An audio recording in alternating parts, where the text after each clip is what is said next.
Assalamualaikum warahmatullahi wabarakatuh. Selamat pagi, siang, sore, dan malam untuk sobat semuanya. Kembali lagi di kanal pembelajaran online di kelas keterampilan komunikasi. Pada pertemuan sebelumnya, kita sudah sama-sama belajar terkait bagaimana informasi yang ada di sekitar kita dapat diterima dan menjadi awal mula berlangsungnya komunikasi. Nah, di pertemuan kali ini kita akan banyak membahas terkait tentang pengetahuan dasar dari ilmu komunikasi yang lainnya. Melanjutkan dari materi yang sebelumnya. Dan tema apa yang kira-kira kita akan bahas kali ini? Yuk mari sama-sama kita simak. Oke, hari ini kita akan bicarakan tentang hal terpenting lainnya dalam berkomunikasi. Yap, benar. Sebagaimana yang tertera di dalam judul, pada kesempatan kali ini, kita akan banyak belajar tentang kemampuan mendengarkan, di mana ini menjadi keterampilan mendasar yang harus dapat dipelajari dan dilatih pada setiap kita dalam berkomunikasi. Sobat sekalian, sebagaimana penelitian telah menyatakan bahwa lebih kurang 70% waktu manusia digunakan untuk berkomunikasi. Ini mencakup saat kita membaca, menulis, mendengarkan, dan berbicara. Nah, saat kita berkomunikasi, lebih dari setengah bagiannya, yakni 53%, adalah aktivitas mendengarkan. Baru kemudian disusul dengan aktivitas membaca, berbicara, dan menulis. Dari sini, kita dapat mengambil kesimpulan bahwa aktivitas mendengarkan menjadi aktivitas yang teramat vital dalam berkomunikasi. Berkualitas atau tidaknya komunikasi yang kita lakukan tergantung bagaimana kualitas kita dalam mendengarkan. Hal inilah yang akan menjadi pijakan pembelajaran kita hari ini. Baik, kita sudah paham aktivitas mendengarkan menjadi aktivitas yang amat vital dalam berkomunikasi. Namun, pernahkah kita mencoba menelisik lebih dalam lagi? Apakah makna mendengarkan sesungguhnya? Mari sama-sama kita pikirkan. Sobat, seringkali kita menyamaratakan semua aktivitas saat kita mendengarkan informasi atau sesuatu. Kita sudah melakukan aktivitas mendengarkan. Padahal tidak seluruhnya demikian. Secara terminologi, ada perbedaan antara aktivitas mendengar dan mendengarkan. Lantas, apa perbedaannya? Nah, saat mendengar atau sering kita dengar dalam bahasa Inggris dengan kata hear, berarti kita sedang menangkap pesan atau informasi secara otomatis atau tidak sengaja. Pesan yang kita tangkap memang tidak secara sengaja direncanakan oleh kita. Semisal, saat kita berjalan, kita mendapati ada dua orang teman kita yang sedang berdiskusi nih. Dan kita tidak sengaja mendengar apa yang didiskusikan ketika kita melalui mereka. Nah, itu yang disebut dengan mendengar. Lantas, bagaimana dengan mendengarkan? Mendengarkan ketika kita menaruh satu niatan untuk lebih memperhatikan informasi atau pesan apa yang ada di sekitar kita. Dengan sangat lugas dan cakap, Ron Berg, salah satu pakar komunikasi, berpendapat bahwa saat mendengar, kita sejatinya menggunakan telinga. Sedangkan saat mendengarkan, kita tidak hanya menggunakan telinga, namun juga menggunakan otak dan pikiran kita. Nah, sobat, jika kita telisik lebih dalam, kita akan menemukan kearifan budaya yang akan menguatkan tradisi bahwa mendengarkan menjadi aktivitas paling vital dalam berkomunikasi. Merujuk apa yang disampaikan oleh Kaufman, salah seorang pakar komunikasi, orang-orang Cina kuno sudah mengetahui bahwa ketika mendengarkan, itu menggunakan telinga setiap individu atau setiap manusia. Maka, kita lebih baik memperlakukan pembicara sebagai seorang raja. Sehingga kita perlu untuk fokus dengan sepenuh hati dan perhatian penuh sebanyak 100%. Dalam aksara Cina, mendengarkan disimbolkan dengan ting yang terdiri dari unsur ear yang berarti telinga dan king yang berarti raja. Oke, kita lanjutkan pembahasan. Kita akan melakukan penjelasan lebih mendalam tentang bagaimana kita mendengarkan. Masih dari De Vito, pakar komunikasi yang sering kali kita rujuk pada perkuliahan ini, De Vito menyampaikan bahwa proses kita mendengarkan sesungguhnya terdiri dari beberapa tahapan. Proses mendengarkan dimulai dengan menerima informasi atau pesan yang ada di sekitar kita. Receiving the message or the information around us. Selanjutnya adalah tahapan memahami apa informasi yang ditangkap atau diterima. Setelahnya, informasi yang sudah coba dipahami, coba diingat, atau terjadi tahapan remembering di sana. Dilanjutkan dengan tahapan mengevaluasi terkait tentang bagaimana informasi itu didapat, benar atau salahnya, sahih atau tidaknya, sehingga informasi itu dapat divalidasi. Dan terakhir adalah bagaimana informasi yang telah diolah itu kita respon dalam berbagai macam bentuk. Untuk lebih mendetail setiap tahapannya, kita akan sama-sama simak pada bagian berikutnya. Oke sobat, mari kita beranjak lebih dalam membahas tahapan demi tahapan. Kita masuk pada tahapan yang pertama, yakni menerima atau menangkap informasi dan pesan yang ada di sekitar kita. Tahapan menerima pesan saat mendengarkan memerlukan yang dinamakan dengan perhatian. Perhatian ini terdiri dari dua elemen penting.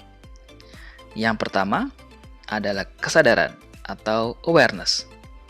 Yang kedua adalah kesiapan atau readiness.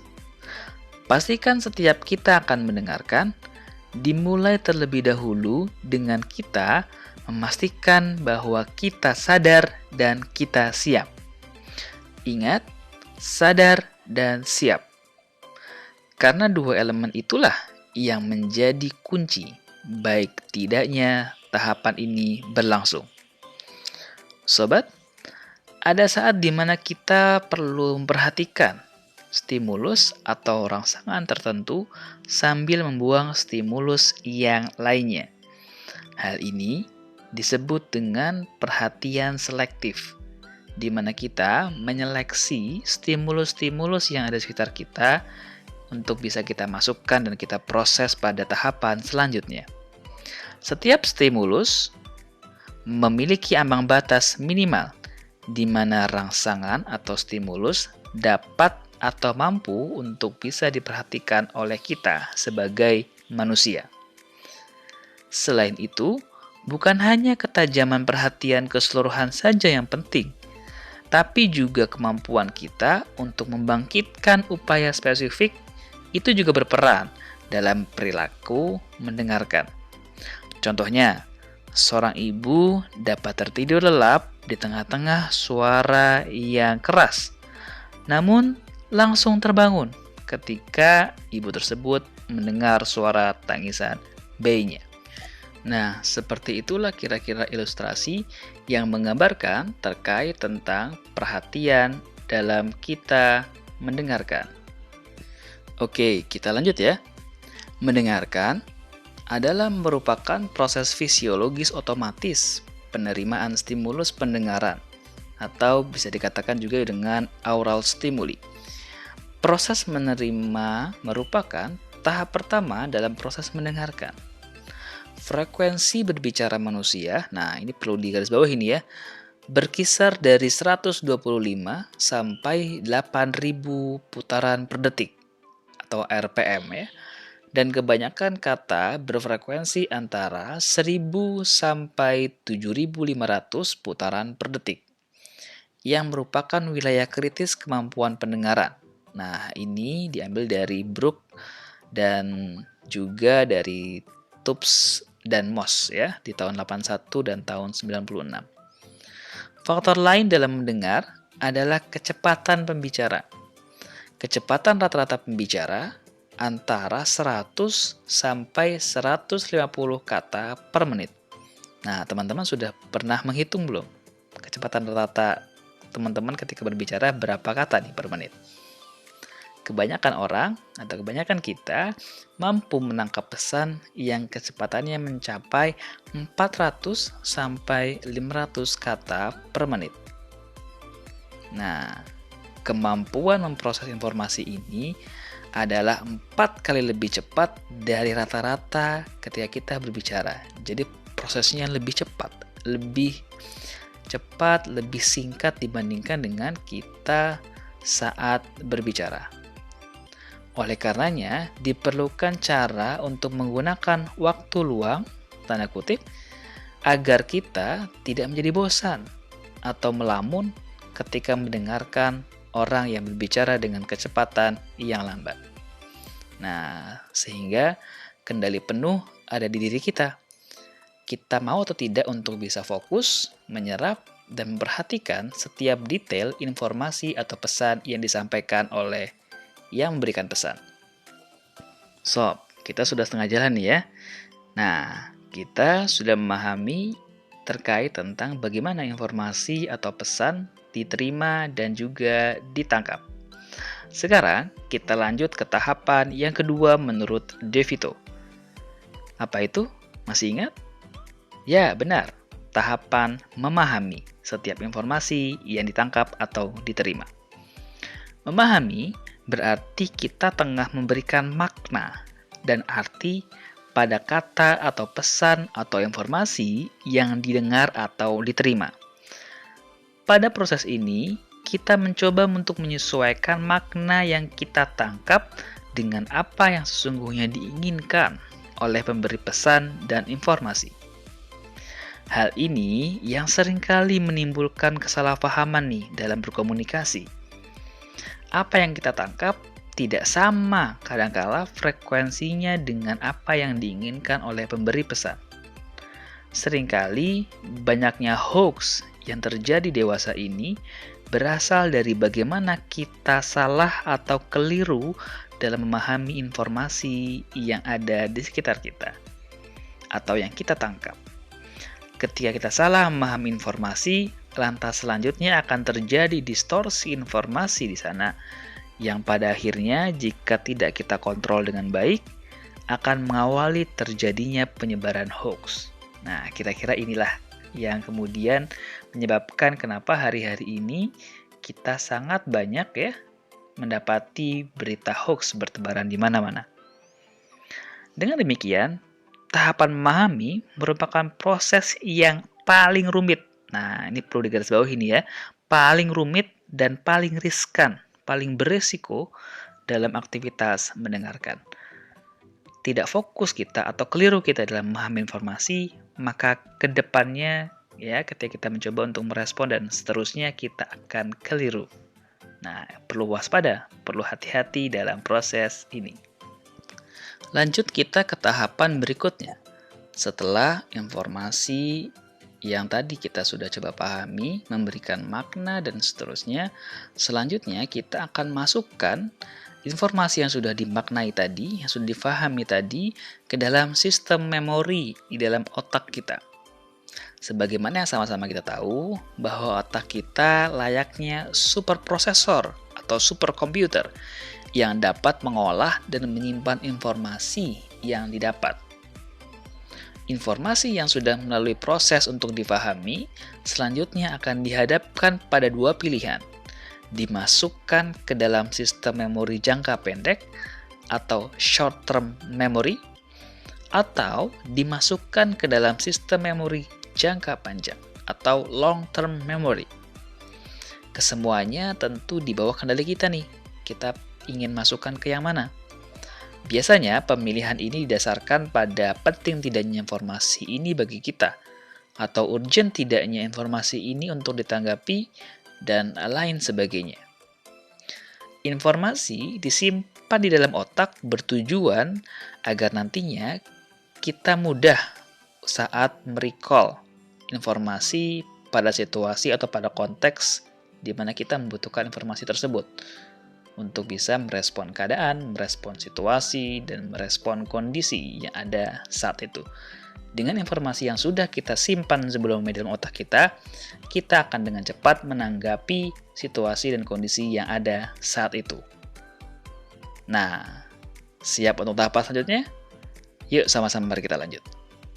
Nah sobat, setelah informasi yang terseleksi tadi sudah disimpan dalam sistem memori kita, selanjutnya kita akan masuk pada tahapan bagaimana kita mengevaluasi atau check and recheck informasi ataupun pesan yang sudah disimpan. Hal ini dilakukan untuk memvalidasi informasi yang sudah masuk ke dalam sistem memori kita, ke dalam otak kita. Hal ini juga menjadi tahapan yang penting untuk kembali menyeleksi mana-mana saja informasi atau pesan yang sudah kita olah sebelumnya, sudah kita maknai sebelumnya yang tersimpan dalam sistem memori kita, mana yang layak untuk dipertahankan dalam sistem memori kita, mana pula yang tidak patut untuk dipertahankan sehingga kita bisa membuangnya. Nah, pada tahapan mengevaluasi ini, kita juga sembari merespon, namun respon dalam pikiran. Ingat, respon dalam pikiran terkait informasi atau pesan yang kita dapat. Respon yang dimaksud dalam pembahasan ini seperti kita mengumamkan ya dalam pikiran kita. Contoh, sepertinya masuk akal, atau nggak mungkin deh kayaknya, atau mencurigakan sekali ya. Nah, contoh-contoh seperti itu yang seringkali kita gumamkan dalam pikiran kita. Tidak terucap tapi terbayang dalam pikiran kita untuk merespon informasi yang sudah kita masukkan dalam sistem memori kita. Nah, namun patut diingat nih sob, pada tahapan ini ya, ini perlu ditekankan lagi nih, responnya masih sebatas dalam pikiran saja ya. Seperti itu. Sobat sekalian, kalau sama-sama kita perhatikan dari tahapan pertama sampai tahapan yang sekarang nih, itu berlangsungnya sangat cepat. Very extremely fast. Terjadi dalam pikiran kita, dalam diri kita, sehingga kita perlu kemudian untuk bisa melatih nih kemampuan untuk bisa mendengarkan, menangkap, memproses secara cepat sehingga kita mencoba untuk bisa mengolah informasi itu juga secara cepat dalam diri kita, dalam otak kita. Oke, kita akan lanjutkan ke tahapan berikutnya. Oke, selanjutnya nih sob. Respon yang sudah ada dalam pikiran sebagai output dari tahapan mengevaluasi informasi yang tersimpan dalam sistem memori kita lanjutkan dengan cara merespon secara verbal atau nyata atas informasi yang sudah disimpan dan diolah. Nah, berbicara tentang merespon informasi, tahapan ini juga mengindikasikan keterlibatan komunikan dalam proses mendengarkan. Dan berganti fungsinya ya saat ini dari komunikan menjadi komunikator. Pemberian respon seringkali dikenal dengan pemberian umpan balik atau biasa kita sebut dengan feedback. Respon kita atas informasi yang diperoleh terbagi menjadi dua nih sob. Pertama adalah formative feedback yang berarti respon itu diberikan di tengah-tengah pembicaraan, seperti halnya saat kita mengangguk, terus ya, atau menanggapi dengan menarik nih, atau menarik sepertinya. Nah, seperti itu kira-kira sob. Kemudian yang kedua adalah summative feedback. Summative feedback Ini adalah respon yang diberikan oleh kita kepada pemberi informasi setelah pemberi informasi tuntas dan selesai menyampaikan apa yang dia sampaikan. Seperti halnya kita menanggapi secara utuh dari apa yang dia sudah sampaikan kepada kita, dan kita coba untuk mengkonklusikan sekaligus menanggapi dari apa yang telah dia sampaikan. Oke sob, kita lanjut ya. Nah, berikut ini adalah tipe-tipe pendengar ditinjau dari bagaimana kita mendengarkan suatu pesan atau informasi. Yang pertama, mengabaikan. Komunikan atau pendengar tidak memperhatikan pesan yang disampaikan komunikator karena berbagai alasan. Ya, sehingga ya hanya sambil lalu saja informasi atau pesan itu kita dengarkan. Kemudian yang kedua, pura-pura mendengarkan. Untuk ini, komunikan tidak mendengar pesan yang disampaikan oleh komunikator, tetapi seolah-olah komunikan memperhatikan komunikator. Yang ketiga, mendengarkan secara selektif. Untuk ini, komunikan memilih pesan yang hanya ingin dia dengarkan dan mengabaikan pesan-pesan atau informasi yang dia tidak ingin dengarkan. Yang keempat, penuh perhatian. Pesan yang disampaikan oleh komunikator akan didengarkan dengan baik antara komunikan dan komunikator. Telah terjadi hubungan yang relatif harmonis. Sedangkan yang terakhir, yang kelima, mendengarkan dengan empatik. Untuk ini, pesan yang disampaikan oleh komunikator akan didengarkan dengan jauh lebih baik dan memberikan kesan yang kuat, sehingga relatif akan lebih lama diingat oleh komunikan. Nah, di antara tipe-tipe pendengaran ini, manakah yang seringkali nih sobat semua rasakan atau sobat semua alami?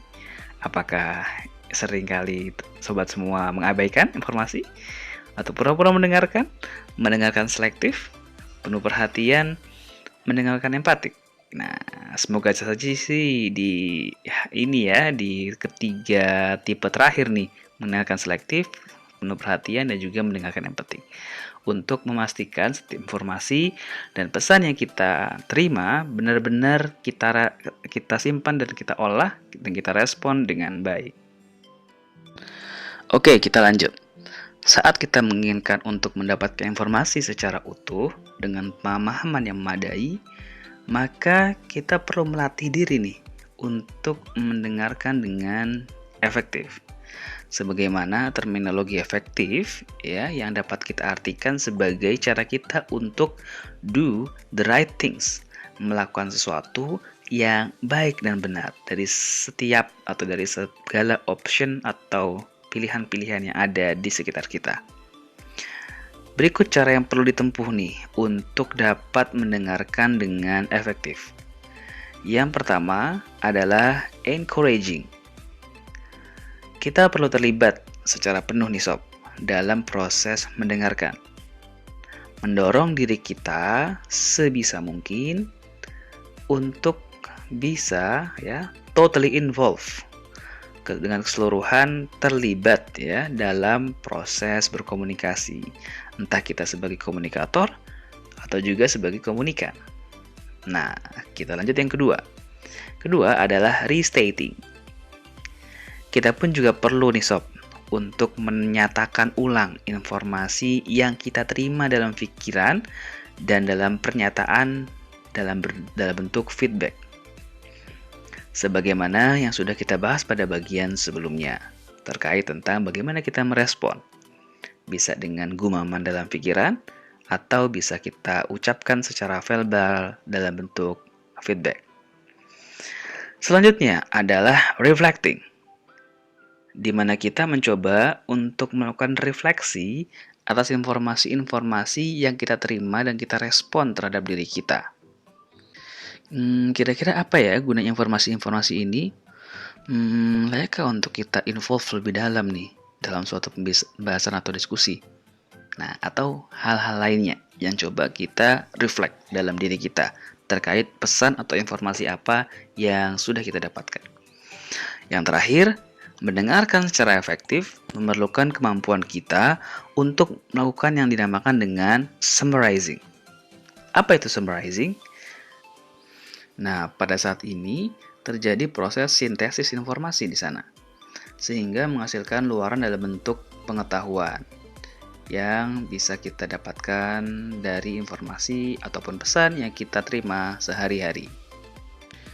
Oke, selain keempat hal tadi yang perlu kita latih nih sob, ada lagi nih yang mana dengan ini kita bisa mempertahankan dan juga mendengarkan dengan lebih efektif.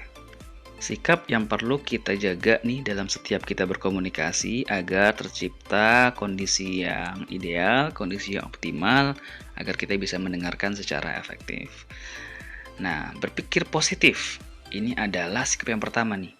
Dan jangan berprasangka negatif sebelum melakukan verifikasi terhadap pribadi lawan komunikasi Anda atau komunikan Anda ketika Anda menjadi komunikator. Nah, ini yang pertama.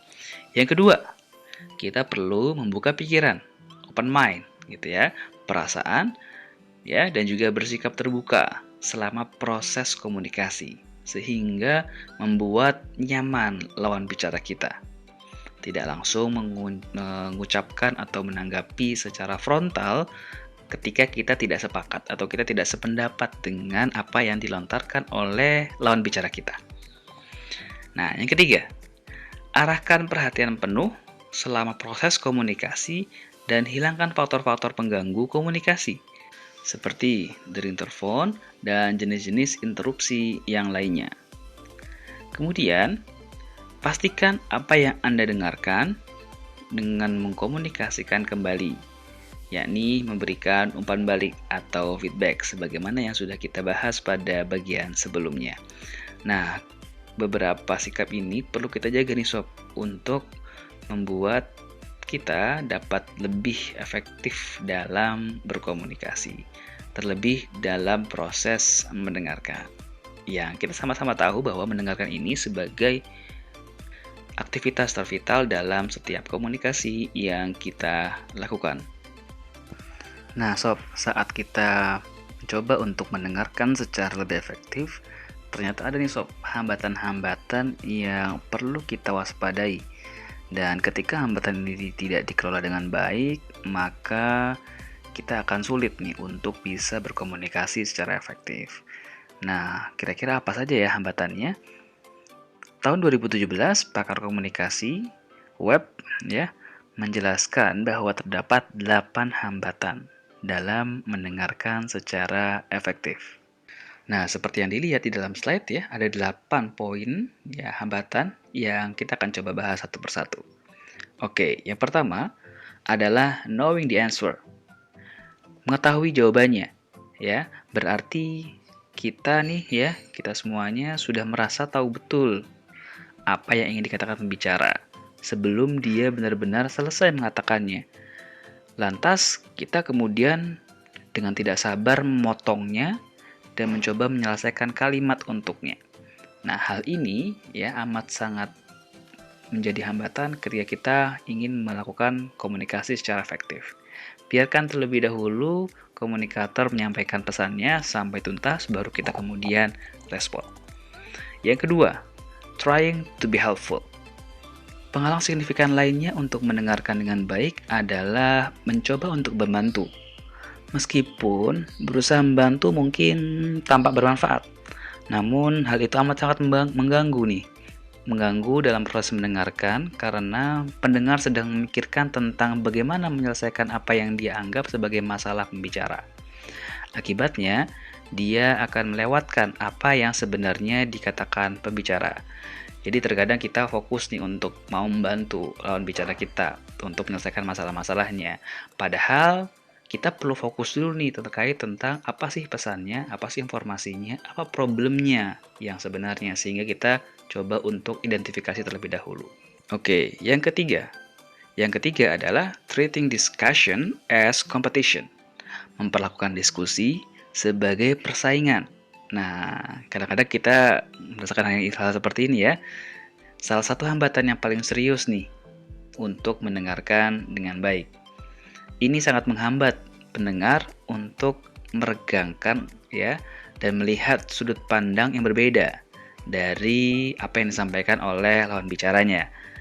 Nah, ini juga kadang-kala membuat frustasi nih bagi para pembicara, gitu ya, menganggap diskusi sebagai kompetisi. Padahal tidak, ya tidak serta-merta seperti itu. Di awal diskusi kita lakukan secara apa adanya, secara santai, saling menyampaikan argumen, saling menyampaikan pendapat ya, dan saling merespon nanti ketika pesan dan informasi sudah sampai atau sudah tuntas disampaikan oleh lawan bicara kita. Nah, sehingga perlu dibangun nih suasana kolaboratif, suasana saling bisa mendengarkan, saling bisa menanggapi untuk bisa mencari hal terbaik dari diskusi atau mungkin debat yang kita lakukan itu seperti apa, sehingga orientasinya ke arah sana, bukan kompetisi mencari mana yang terbaik dari kita atau lawan bicara kita. Nah, yang keempat, trying to influence or impress. Seorang pendengar dengan motif tersembunyi, nah ini ya kadang-kala kita ya, seperti kita mempengaruhi atau mengesankan pembicara untuk influence pembicara, untuk impress ya lawan bicara kita gitu, mungkin akan menggunakan kapasitas kita untuk memikirkan gimana nih cara selanjutnya nih, gimana langkah selanjutnya yang kita akan pakai dalam percakapan kita, sehingga kita ingin mengimpress atau menginfluence lawan bicara kita. Nah, hal ini akan sangat merepotkan ketika kita hanya berfokus pada ya inginnya untuk menginfluence orang saja, mengimpress orang saja, tapi tidak serta-merta memerhatikan apa yang sesungguhnya kita akan sampaikan secara lebih detail. Nah, ini yang perlu kita waspadai ini. Trying to influence or impress. Oke, kemudian kita masuk yang kelima. Reacting to the red flag words. Nah, sob, red flag words ini adalah satu ungkapan untuk mewakili yang namanya ekspresi kita saat berkomunikasi. Seperti halnya ekspresi wajah, mimik muka, gesture, seperti itu ya. Yang kita seringkali atau lawan bicara kita seringkali tampilkan sebagai ekspresi, entah itu kesepakatan akan informasi yang kita lakukan atau ketidaksepakatan atas pesan dan informasi yang kita berikan. Nah, sesungguhnya ekspresi ini tidak perlu terlalu mancing nih reaksi emosional kita sebagai entah itu komunikan ataupun komunikator. Nah, terkadang ya mereka hanya menyebabkan sedikit ketidaksepakatan atau kesalahpahaman gitu, sedikit saja. Oleh karenanya setiap kali kita ya sebagai komunikator ataupun komunikan menemukan ekspresi ini yang dilontarkan oleh lawan bicara kita, ya kita tetap biasa saja gitu. Kita biasa saja tanggapi seperlunya, jangan terlalu terpancing untuk lebih emosional terhadap ekspresi-ekspresi yang dilontarkan oleh lawan bicara kita. Selanjutnya yang keenam, believing in language. Salah satu hambatan tersulit nih adalah percaya pada bahasa. Ya, percaya kepada bahasa, mengasumsikan diri kita sudah paham dengan bahasanya. Padahal dari perkataan atau dari pesan informasi yang diberikan oleh lawan bicara kita, ada makna-makna yang perlu kita sepakati secara kedua belah pihak sehingga tercipta komunikasi yang efektif. Nah, oleh karenanya ya kedua belah pihak perlu secara aktif nih mengkomunikasikan dan menegosiasikan makna di balik kata-kata yang kemudian dipakai dalam berkomunikasi. Nah, hal inilah yang juga menjadi tantangan kita nih sebagai orang Indonesia nih ya yang terdiri dari banyak sekali suku dan juga bahasa. Kita perlu coba untuk lebih aktif untuk menyamakan frekuensi atau menyamakan makna kepada lawan bicara kita terkait tentang apa sih yang sesungguhnya dibicarakan, maknanya apa, artinya apa, dan seterusnya sehingga kita mampu untuk bisa berkomunikasi secara efektif. Oke, kita lanjut yang ketujuh. Yang ketujuh, mixing up the forest and the trees. Apa sih maksudnya ya? The forest and the trees gitu ya. Nah, kadangkala ketika kita berkomunikasi, kita mencampur adukan tanpa batas yang jelas antara mana hal-hal yang kita harus lihat itu sebagai hal yang umum dan juga hal-hal yang kita harus lihat sebagai hal-hal yang detail. Hal yang umum dan hal yang detail. The forest sebagai hal yang umum, the trees sebagai hal yang detail. Nah, kadang-kala kita gampang nih, kita confused nih, kita bingung nih. Kita mau memposisikan diri kita untuk fokus ke hal yang umum ataupun hal yang detail. Walaupun sesungguhnya idealnya kita harus bisa switching dengan baik ketika kita kapan harus umum ya, melihat gambar besarnya seperti apa, generalnya seperti apa, dan kapan kita harus melihat secara detail. Nah, kadangkala pencampur adukan dengan tidak baik inilah yang kemudian menjadikan kita terhambat nih untuk bisa mendengarkan secara efektif. Nah, menarik kan ya? Nah, ini makanya perlu kita coba latih bersama-sama dalam bagaimana kita berkomunikasi sehari-hari. Dan yang kedelapan, oversplitting and overlapping. Nah, hal ini yang seringkali juga kita perlu waspadai nih dalam kita berkomunikasi. Kadangkala setiap kita memiliki perbedaan dalam mengorganisasi pikiran yang ada dalam diri kita, menginformasi atau mengolah informasi yang kita dapatkan begitu ya. Nah, kita kadangkala terbagi menjadi dua hal. Yang pertama, kita fokus pada perbedaan-perbedaan yang disampaikan, dan juga ada pula kita fokus pada pencarian persamaan dari apa-apa saja yang disampaikan oleh lawan bicara kita dan juga oleh pemahaman kita. Nah, sehingga kita perlu sama-sama nih untuk bisa memahami siapa kita, ya bagaimana kita kemudian mengolah informasi, kebiasaan kita seperti apa, apakah kita memiliki kecenderungan untuk fokus pada pencarian perbedaan atau pencarian persamaan. Sebisa mungkin kita juga bisa adjust ya, bisa mengelola nih gitu. Kapan kita bisa menggunakan cara pencarian perbedaan, kapan juga kita menggunakan atau fokus pada pencarian persamaan. Begitu juga kita pun juga harus membaca dan mengenali siapa lawan bicara kita. Lawan bicara kita cenderung kemana dan seterusnya. Nah, sob, kedelapan hal inilah nih yang perlu kita waspadai dalam kita berkomunikasi. Apalagi kalau kita inginkan komunikasi kita berlangsung secara efektif. Nah, sekiranya kita perlu mewaspadai 8 hal ini yang disampaikan oleh web ini. Nah, kira-kira demikian. Oke, kalau mau tahu lebih lanjut, kalau mau tahu lebih dalam dan memperkaya pengetahuan dan khasanah sobat semuanya terkait tentang bagaimana kita bisa mendengarkan secara efektif ya. Nah, teman-teman bisa lihat nih literatur-literatur yang coba saya berikan, saya lampirkan dalam slide ini. Oke, selamat belajar. Nah, sampai kita di penghujung materi. Demikian untuk materi tentang kemampuan mendengarkan pada kelas keterampilan komunikasi. Semoga kita dapat secara cakap nih untuk bisa melatih kemampuan kita dalam mendengarkan ya, termasuk bagaimana kita mendengarkan dengan baik dan efektif yang kita bahas pada pertemuan kali ini. Dan semoga saja ketika teman-teman mendengarkan, sobat semua mendengarkan materi ini, teman-teman sudah secara tidak langsung nih ya mempraktekkan bagaimana teman-teman mendengarkan secara efektif. Ditandai dengan apa? Kepemahaman teman-teman bertambah ya.